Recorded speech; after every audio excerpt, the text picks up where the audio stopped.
nikmat maka pan pamere Allah ulah dirobah syukuri. Mantak ya nu ngahartikeun merubah nasib salah eta kula sok baca ieu. Ya, Allah tidak akan merubah nasib seseorang kecuali orang itu berubah nasibnya sendiri. Pan jadi kos kitu atuh. Batalina jeung akidah bahaya eta narjamahkeun teh. Nikmat. Kabeh ieu aya sabaraha ayat nu patali jeung ieu nikmat kabeh ge lain nasib. Nasib moal bisa dirobah. Bil qadari khairihi wa syarrihi minallahi ta'ala. Mantap ieu tanggung jawab teh jelema teh. Anu jieun terjemahan ayat ieu ku nasib. Nikmat Allah mere nikmat ka urang ti eueuh ka aya beuh masyaallah. Saenggeus da aya urang dibere sehat mata bisa neuleun nu geulis ya karim. Masyaallah karim. Cili bisa ngadengekeun suara-suara biduan nu merdu masyaallah dasar jamaah osok siksaeun Allah. Irung gitu kena bisa ngambil nu sengit-sengit ya Allah letah bisa ngarasakeun kelazatan gitu keneh dubur gitu keneh kubul ya Allah masih produktif masih keneh istimewa subuh sakumaha alif teger luar biasa aya nu kos wao lan apa atau matu ya Allah lempang masih keneh sehat nikmat ti Gusti Allah aing mere nikmat ka sia kade cek Gusti Allah kade aing teh kapan neulekeun ka sia geus ku ari dirasakeun ku maneh dahar ngeunah bae dikiriman ku aing ayeuna melalui usaha sia dagang sia untung belikeun ka beas jeung lalauhna dahar sia kade nanti aing teh sia teh nyawa ayo sok geura nyawa alhamdulillah meunang sakintal saton dan lain sebagainya bawa ku sia ka imah giling ku sia rasakeun ku sia dahar nikmatkan sia masyaallah sia sehat pamajikan sehat sareubeuh beuteung kan sare peuting ti ditangkep sia nikmatkan tuh deuk kumaha deui nah ieu kanikmatan ieu teh kudu disyukuri. Terima kasih melalui hati ya Allah ya Rabb ieu teh nikmat teh ti Gusti teu aya dewe nu mere nikmat iwal ti Gusti catet ku hate abdi ngayakinkeun bahwa nikmat ieu teh ti Gusti omongkeun ku sungut alhamdulillahirabbil alamin masyaallah sadaya puji kagungan Gusti abdi dipasihan nikmat ku Gusti praktekkeun ku pagawean waktu salat geuleang kamu salat ka masjid ngaranna bersyukur kos kitu teh ulah alhamdulillah cenah ieu syukur jasa ka Gusti Allah tadina muriang bari jadi sehat wah masyaallah ai salat teh itu salat teh blaon aja ya Allah ya Rabbi lain syukur tak kupur garana tekadkeun ku hate bahwa nikmat ti Gusti Allah ucapkeun ku sungut kedalkeun alhamdulillah wa amma bi ni'mati rabbika fahaddits praktekkeun ku awak sok gerak pakai sholat mun kuat pakai puasa mun kuat hayu pakai ibadah ke Gusti Allah bikeunan melalui zakat bikeunan melalui sedekah sunnah bangunkeun demi syiar masjid tuh pasantren tuh majlis tuh dan lain-lain sebagainya ngaranna syukur. Nah ketika henteu bersyukur kufur ngaranna dirobah kunyana nu kudu syukur jadi kufur bakal dirobah ku Gusti Allah nikmat. Ulah kaget lamun kamari ieu dagang maju ku Gusti Allah teh keur diimtihan dicoba hik si maneh ka aing teh hayang sugi pepentaan teh dibere ku aing sia sugi sok geura dagang alhamdulillah nu tadina rugi jadi untung tina kauntungan tadina teu boga motor jadi boga naikeun kauntungan alhamdulillah ke katakan ti Gusti Allah ku ari geus kabeli Avanza jol by Fortuner. Masya Allah kabong bro himatul aliyah keluar isuk-isuk jedur balik sore-sore jedar usaha teh banting tulang geus teh gaho kaler kidul alhamdulillah kabelilah fortuna. Nah cek Allah tujuan maneh hayang sugih teh kapan geus cik dek syukuran apa dek kufuran maneh ka aing dideleukeun sia ku aing ketika bersyukur lamun syukur ke Allah la azidannakum tambahan siapa tapi wala in kafartu inna azabi lasyadid sia kufur kain kurekeun moal kebal deui awas aing maha kuat aing maha ningali aing maha sagala-galana cak Gusti Allah nang aing tetes terjata ku tutang kote tengna kakarak boga Fortuner ge beuh rarasaan teh dunia miliknya na kanyawan miliknya nana eta nawar kangkung geus teu make curug cak Habib teh mah make jempol suku. Ini berapa ini? Ini berapa ini? Nih buat monyet saya. Ambo, masya Allah. Ya kufur didelekeun ka deku Gusti Allah. Ya Allah, ya Rabb. Ngadahar baso geus lain deui nya nama baso sabaraha jeung pinggan-pinggana jeung karanjangna sabaraha duit. Jeung hulu sia sabaraha duit. Ambo. Pohara itu. Iyalah kufur. Kuari manggeus tengah ambe kana majelis salim nu tata dina osok ngaji nu mantap ku Gusti Allah ditayakeun ge nya na osok daek ngaji sanajan di handapeun tangkal Ambon. Dada deres bae, kuari manggeus boga Fortuner nya da tencan boga Alphard. Encan boga baby band kakara Fortuner doang beuh minggu geus di puncak. Nyebut lagi geus lain puncak, puncelak. Saya dipuncelot. Ya Allah ya Rabb. Nggak bila mana nu teu kabeli kunyana sewa kunyana salin ganti awewe kamari orang Cina kuari orang Korea orang Subang Majeng Karawang geus tama jalan kacai kufurnya na Masya Allah karim moal kebal deulekeun cabut kesehatanana cek darah waduh gulanya ada 1.500 Pak. Yang bener ini dokter gak salah. Iya di situ masih kuat itu biasanya 1.500 udah Pak mati. Saya baru dengar 1.500 biasanya cuma 300 400 500 ini 1.500 gak tahu ini alat apa salah ya Pak bagaimana ya yang jelas ini 1.500 udah ini Mas sampai rumah langsung suruh bikin kuburan aja ya. Iya saya cabut gua Allah karibatan anak. Masya Allah kawan ada puyang ya bebeja ka pemajikan cek atuh Pak dicek dokter darah tinggi ya Allah 790 darahna ambo pemajikan kayak bingung dokter tolol dan naon dia nggak tahu cek dokter alat saya menunjukkan 790 ini kalau makan daging sedikit lagi udah jadi 900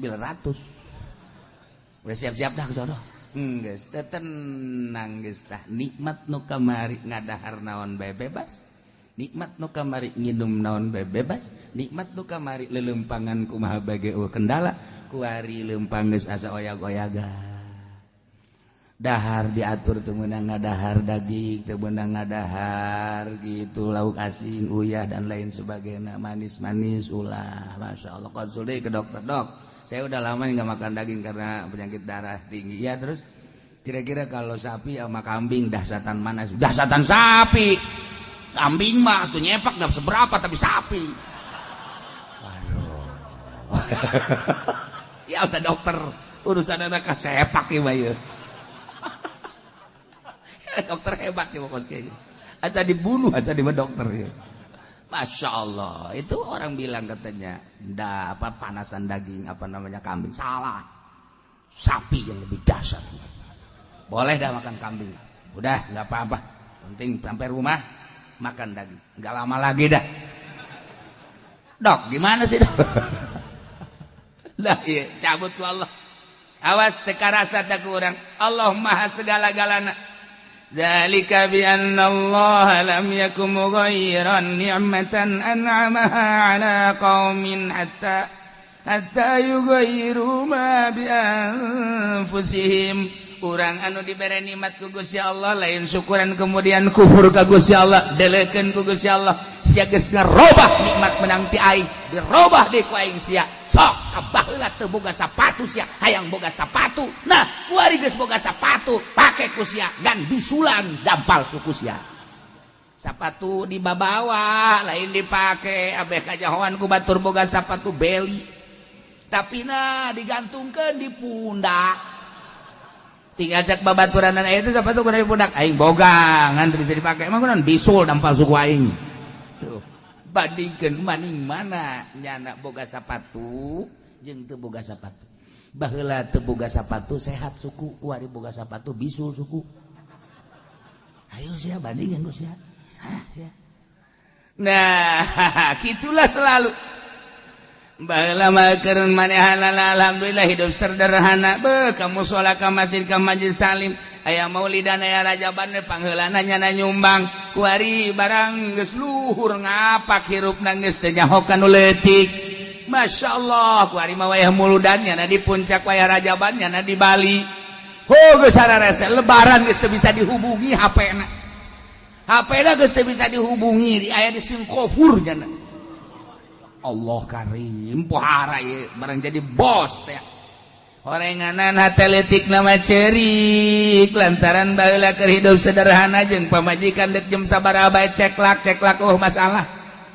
Barang kuari hirup geus ngapak di toelan dia teu daek hudang. Geus berobat-obat diurut geus diurut. Masyaallah. Tah sia duit loba beuli ku sia awewe bisa opat sia tapi teu hudang naon artina. Ayo nyana nangkarak bae diome ku pamajikan nu opat. Geus nu hiji dadah ka udah saya mah cerai aja. Emang buat apa begitu? Nu hiji deui sarua bae mumpung ora keneh kula rek balik bae ka. Sia nanaonan, teu nanaonan kula ge butuh. Balik tinggal 2 deui, bertahan 2 deui. Teu kuat ngan 10 poe doang. Balik tinggal hiji dia nyana hirup sorangan bae goblok aing sugih ongkoh. Tapi aing sorangan bae hirup luntang lintung nyana. Baliknya nangkep guguling nanaonan. Ya guguling mah urang nangkep cicing bae. Bandung mah nu mantep ditangkep nyana nangkep deui kan karasa. Ai guguling. Atuh. Mendingan jeung kebo atuh. Keboona bisa nejehnya na. Nah, ieu kunaon ieu? Nikmat teh disyukuri, nyana endahan dikufur. Teu karasa ku Gusti Allah dicabut kanikmatan. Masyaallah. Ieu keur perorangan awak. Cabutlah mata, cabutlah celit, cabutlah huntuk. Kuari mah geus teu bisa nginum es, asal nginum es bebes sing renteng. Kamata kararasa sadisnya saya es musuhnya jeung es anu tadina jeung es teh jalan menyatu iraha bae kapan saja dibutuhkan jadi kasegeran kuari mah neuleuh es teh sarua jeung neuleuh kafir musuh sia jeung aing kuari mah jeung daging musuh jeung es musuh lauk asin musuh atuh kabeh musuh kuari mah dahareungan jeung kentang doang gitu beunang make uyah cek pamajikanna isuk pake tomang geus teu kudu dahar naon sia ngomong paeh ka sia lah orang kaya duit boga mambalayah mobil ayo imah hambalayah sia tapi dicabut ku Gusti Allah barang teu daek hudang Mereuh mangkaning nikmatud dunya salasah nikmat dunya teh ngan aya 3 doang. Geus deui kanikmatan teh ngan sakadar nikmatud dunya ngan 3 hiji naom hees eta kanikmatan 2. Nomor kadua kublah nyium, nomor kaditulu, nomor katiluna idkhalu zakar. Ngabebaskeun si eta. Geus sakitu. Nikmat dunya anak wari dicabut. Teu bisa hees konsul ka dokter mobil ambalaya imah mewah kadaharan lobang teu bisa hees tersiksa jangan. Ayo sia. Masya Allah karing jeung pamajikan ge sarua jeung kadal. Atuh kan aya mah aya tapi geus eueuh hasrat. Teu kumaha atuh janyanana dicabut ku Gusti Allah. Ayo asa jasa. Aduh aing teh hirup pos ge jasa. Pamajikan dengan nasehatan paeh bae ka. Sia kurang kitu atuh ditaon cecena teh hirup oh mangpaatna. Ai kitu mah paeh kula ngora keneh bisa kawin deui jeung saya goblok sia. Nganyerikeun hate aing sia. Kuat. Dicabut ku Gusti Allah. Ieu naon? Nikmat lain disyukuri tapi dikuput. Tapi loba jelema anu syukuran ka Gusti Allah bu tatadina susah. Tatadina mangan sakadar dagang leletikanan ditaekeun ku Gusti Allah tapi nyana bersyukur terus bae. La in syakartum la azidannakum. Santunan yatim piatuna terus, fakir miskinna terus, tetangga-tetangga terus, nggak bangun terus, makin ditaekeun ku Gusti Allah. Tatadina boga mobil teh kekarak 10 kuari mah geus 100 hese make kan. Mobil ngan dideleukeun doang hese make, nu mana ieu sih make mobil ieu 100 na baik-baik kabeh. Ya Allah, ya Rabbi. Sepatu 100. Sendal 100. Hei, hese makena. Hese make tapi kunyana dimanggakeun beta mobil aing 100 sia beusi deuk make pilih nu mana bae kajen teuing aing menyewa ge. Wah hebat amat teh nya. Beusi deuk mararake los tak aing mah kajen nyewa angkot bae. Ambuh par. Sepatu aing parake los Gusti. Sendal aing parake los. Asal ulah pamajikan aing bae dipake Gusti. Bahkan aing sia butuh-butuh teuing mah pamajikan aing los pilih ku sia tah. Aing dek dipicen los jang sia kawin heula abe aing bisa nyandung deui. Boh tak bojore amat cak pamajikanana. Beusi batur butuh heuh. Aing dek jadi sahabat Ansor sakeuna teh. Ka ulah sok leuleuwih ngomong ka. Ya Allah, orang ge sahabat Ansor kos kitu mah. Muhajirin datang ke Madinah teu baroga pamajikan kapan nama hijrah. Di Madinah teh anu boga pamajikan 2, tidak milih. Tah aing boga pamajikan 2. Demi keagungan Allah, demi keagungan Muhammad, demi keagungan Islam, maneh ngabutuhkeun pamajikan, aing boga 2, pilih ku sia salah sahijina. Masyaallah. Matak hubbul ansor dakhala jannah. Cinta ansor surga. Atuh ansor lain lalagaan, nyambut kedatangan muhajirin, pamajikan ge dibikeun. Ya Karim, lain ansor NU. Sama kade ansor NU. Ansor NU naon. Teh. Zalika bi anna Allah lam yakum ghaira. Kejadian siksa-siksa Allah anu diturunkeun ka para kufar-kufar di zaman baheula depikeun ka zaman kufar Quraisy. Eta teh ku gara-gara nama manehanana henteu bersyukur ka Gusti Allah bahwa Allah teh kapan henteu erek ngarobah kana nikmat nu geus dibikeun ka kaum kecuali kaum eta ngarobah nikmat nu geus dibikeun ka kaum eta. Bangsa Indonesia teh merdeka tahun 40 di bawah bendera merah putih Bung Karno dan Bung Hatta.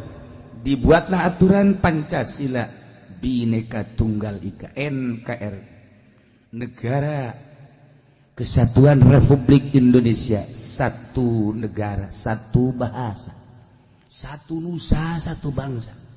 Sabang sampai Merauke disatukan. Duduk sama rendah, berdiri sama tinggi.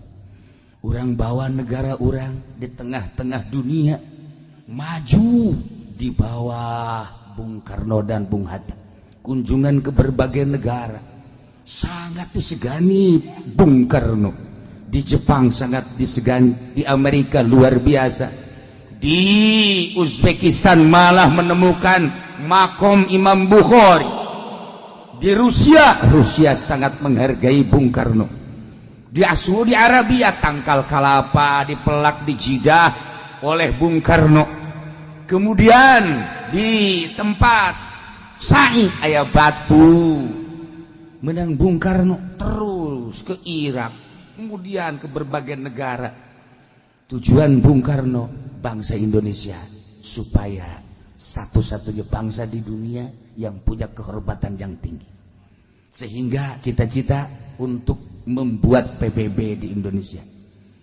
Seperti etalah cita-cita Bung Karno dengan bahasa setiap ceramah, gantungkan cita-citamu wahai anak muda Indonesia di atas langit. Hebat Bung Karno, lain lalagaan. Hebat Bung Hatta, luar biasa. Di bawah bendera sangsaka merah putih NKRI, luar biasa disegani di dunia. Nikmat merdeka dirasakan oleh bangsa Indonesia. Bersyukurlah sebab nu jadi presiden Bung Karno, nu jadi menteri-menterina, nu jadi gubernurna, nu jadi bupatina, kiai-kiai. Terteralah kuari setiap kabupaten nama-nama jalan kiai. Kiai Mustafa, Kiai Khairun, Kiai di Serang dan lain sebagainya. Eta berkat kiai ikut andil dalam membangun bangsa jeung negara di Indonesia. Di dieu abahna abah bapak kolot kula Kiai Haji Romli jadi lurah seumur hidup. Desa teh dipake ngaji ku Kiai Haji Romli mah. RT tidak mawa masyarakat saurang 10 bae lamun boga RT 10 jadi 100. RW gitu kene, RK gitu kene. Ngaji di desa, di majelis taklim, di musola. Hubungan bupati jeung lurah sangat erat lantaran ngemajukeun bangsa jeung negara. Masya Allah, hirup suasana di Indonesia antara Surabaya jeung Banten teh menyatu. Masya Allah, dibuatlah pada tahun 12 iya Muhammadiyah, diciptakan di tahun 26 NU, satu kesatuan antara negara jeung NU jeung Muhammadiyah, tidak ada saling menghina. Masya Allah, nikmat luar biasa. Negara agraris ngeunaheun pohara jasa. Lamun urang jaritakeun dongengna, kiai ti Banten tere ka Surabaya berangkat musyawarah, sanggeus datang ke Surabaya hasil musyawarah selesai untuk bangsa jeung negara. Eueuh nu baroga duit kapan? Eueuh nu baroga duit balik masing-masing naik kereta ngan kaistimewana saat eta jelema bisa nyokot daun bae dikitukeun jadi duit. Tah maning mana kuari loba duit tapi henteu tentrem, baheula eueuh duit tapi bisa nyekel daun jadi duit, maning mana? Percis ko sapatu tadi. Percis ko sapatu. Masya Allah. Lamun urang nyaritakeun NU baheula ulah di zaman Ki Hasyim Asy'ari, di zaman Idham Khalid bae ge. Jakarta katincak kabeh suku Pa Idham Khalid. Serang katincak kabeh. Tangerang katincak kabeh. Suasana NU hirup lantanan ketua NU na kunjungan ke masjid-masjid mana nu teu pernah ditincak ku Pa Idham Khalid, tapi kuari NU kuari irahan dicak musola. Kadenge ku ceuli dia. Da kumaha nuturkeunna dia. Yeuna dia berubah ieu kan diceritakeun perubahan nikmat. Nu baheula di organisasi nikmat teh benar-benar disyukuri ibadah, kuari keuangan yang maha kuasa. Eta organisasi atau komo partai, eta partai atau komo negara, eta negara atau komo kiai. Wih, iki mah wis kabeh ge ya. Lah iya ge. Wis kabeh, wis mah urip sekarang rebek ge. Masyaallah. Nah, iya naon nih maksudna? Perubahan, awas. Nu tadina ketuhanan yang Maha Esa. Tidak ada Tuhan selain yang Maha Esa. Dan yang Maha Esa itu punya kekuasaan, kita pasrahkan kepada kekuasaan yang Maha Esa. Tidak ada yang punya kekuasaan kecuali Allah. Sandarkan kemahadoifan kita, kemahakuasaan Allah. Insya Allah bantuan Allah tetap ada. Insya Allah bantuan Allah tetap istiqomah.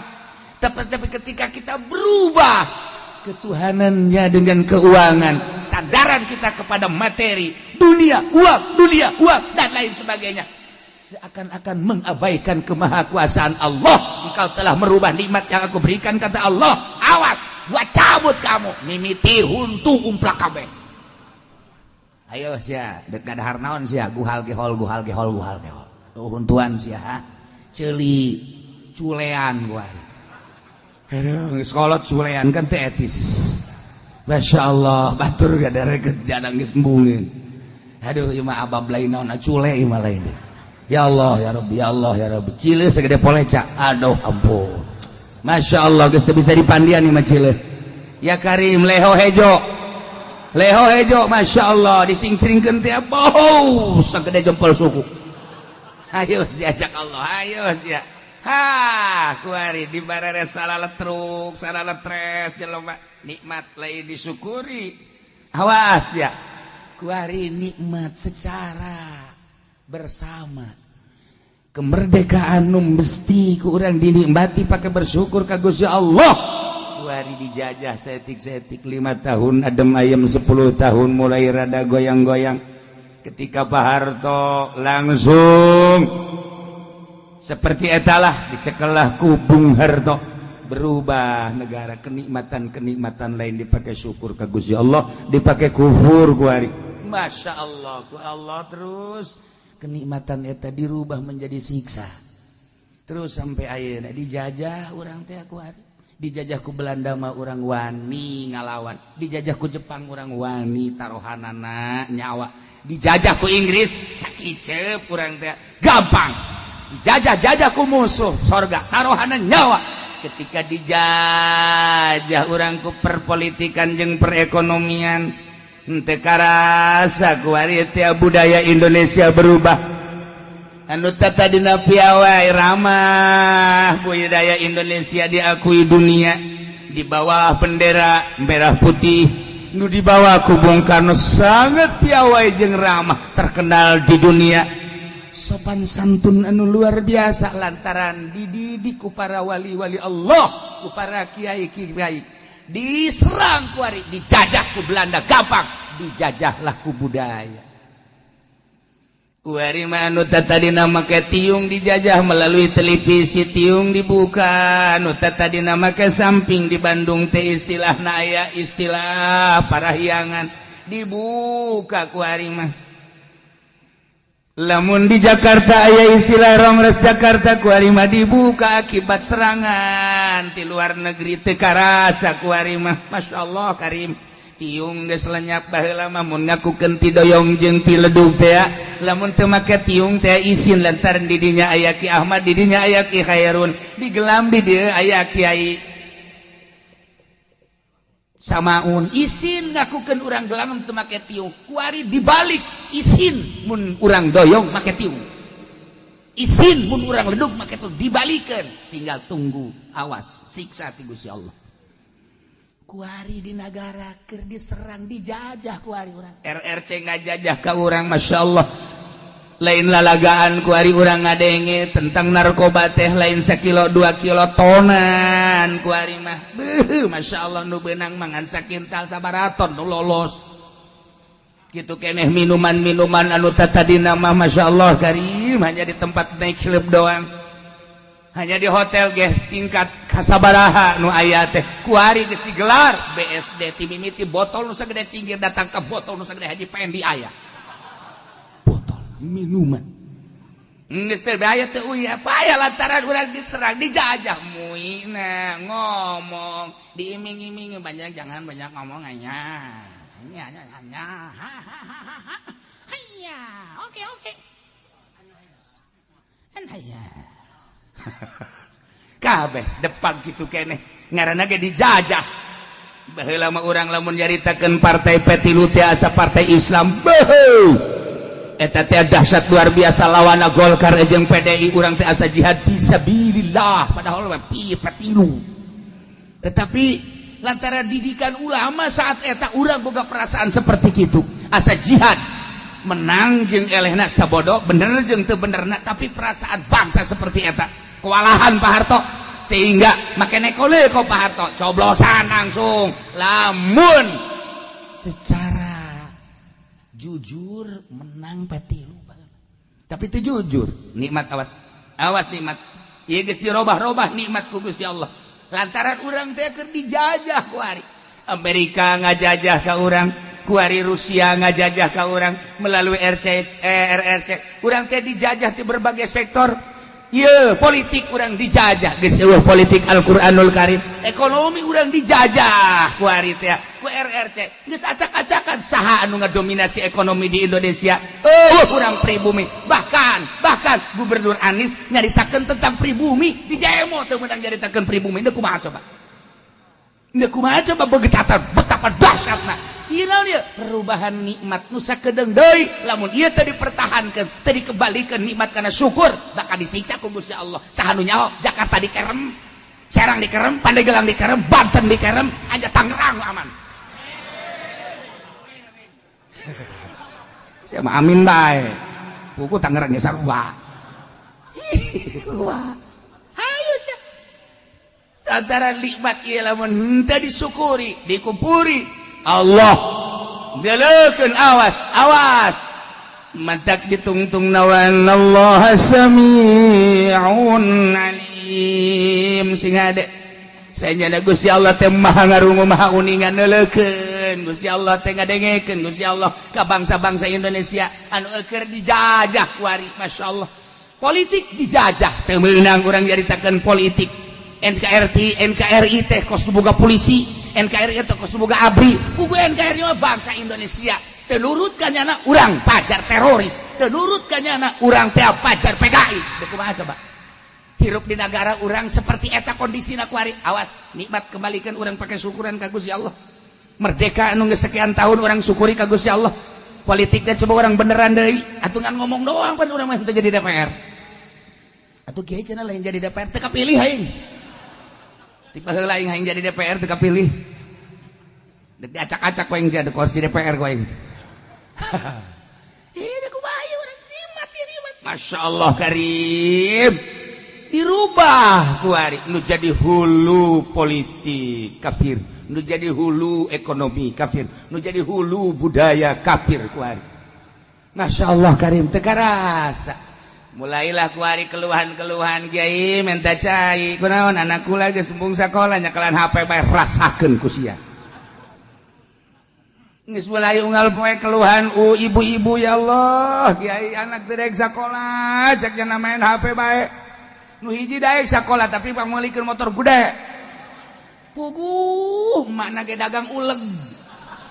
Motor gede aing inget mega uleg tatung-tung geus tah bahasa uleg. Atuh jalamu macan dagang uleg doang anak yang motor gede.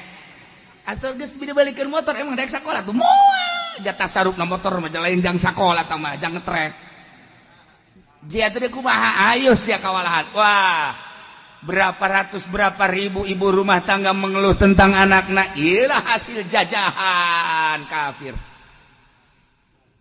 Geus sabaraha juta umat manusia ku ari anu mengabaikan pendidikan Al-Qur'anul Karim. Jajahan kafir alhamdulillah masyaallah berhasil. Dijajah ku kafir. Geus sabaraha juta manusia ketika jual beli geus teu bakat tarima meuli tarima ngajual.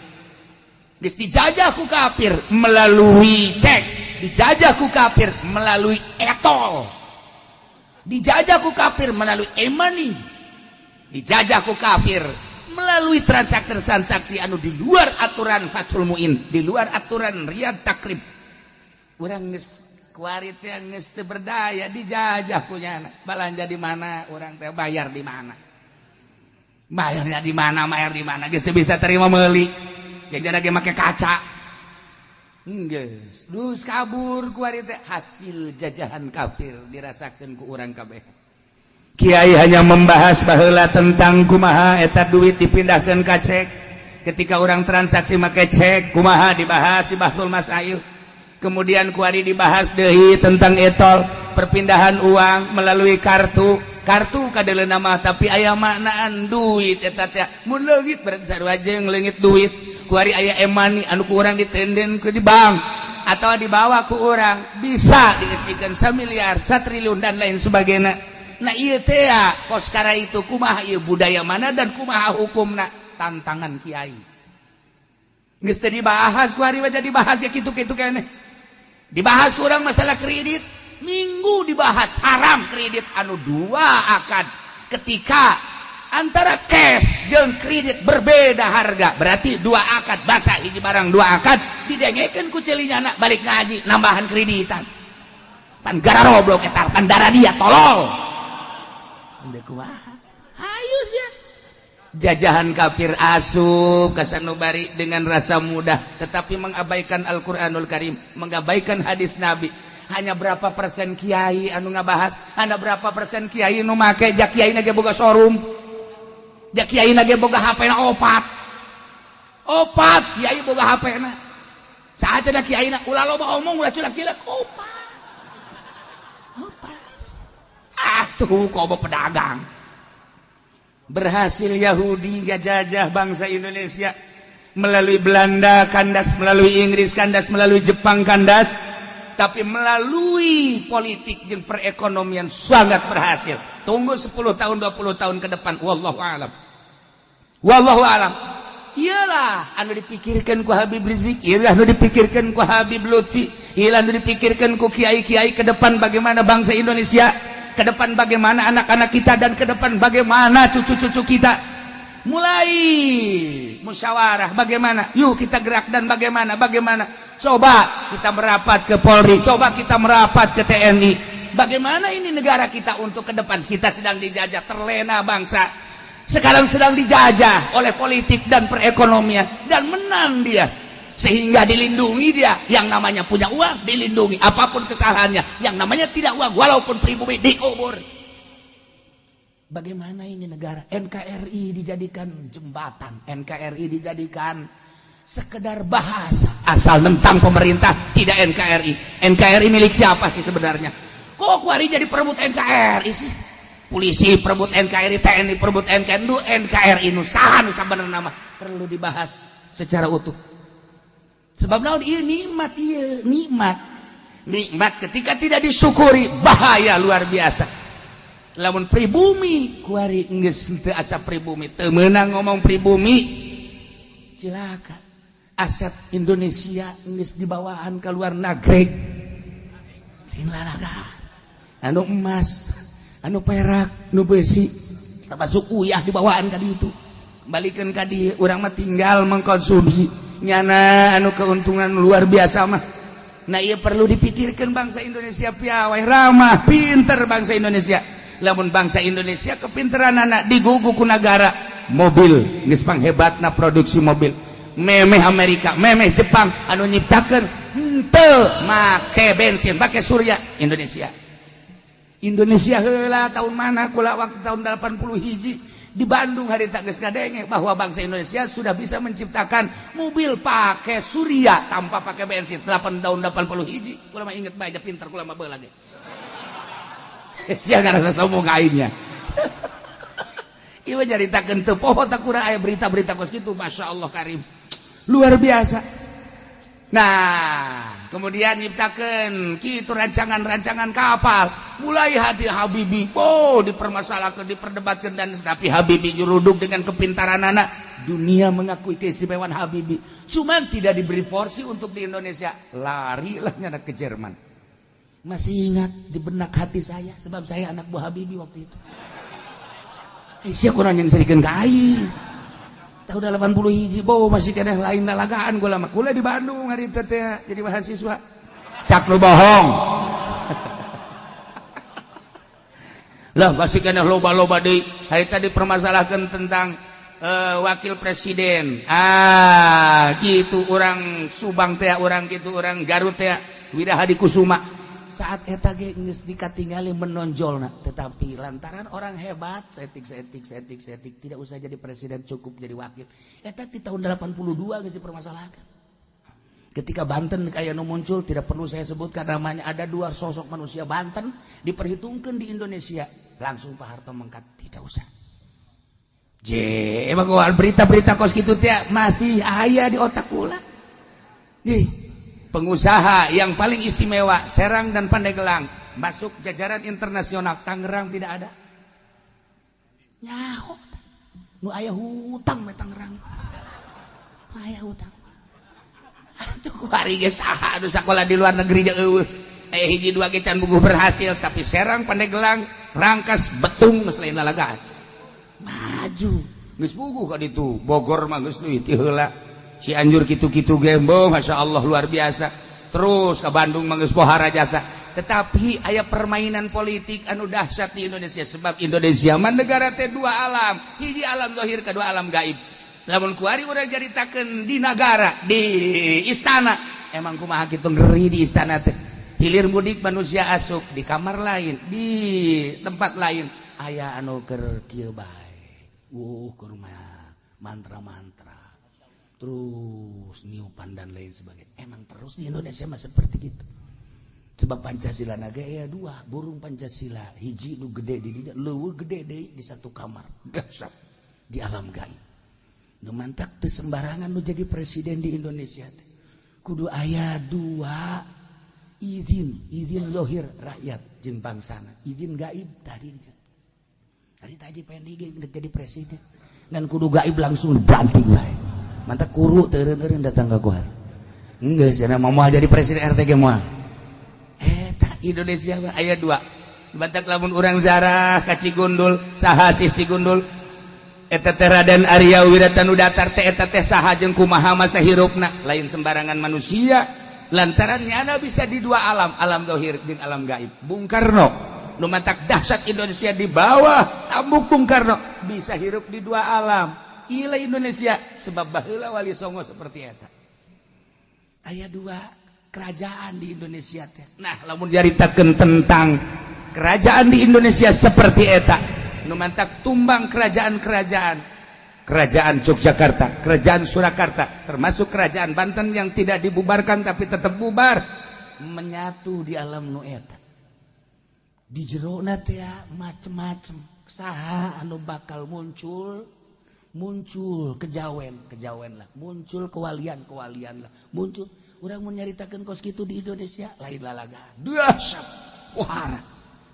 Hanya jelema-jelema tertentu lah anu bisa masuk kadinya. Nah, ieu kunaon Jokowi bisa kuat? Lantaran mali teruskeun sia ku aing.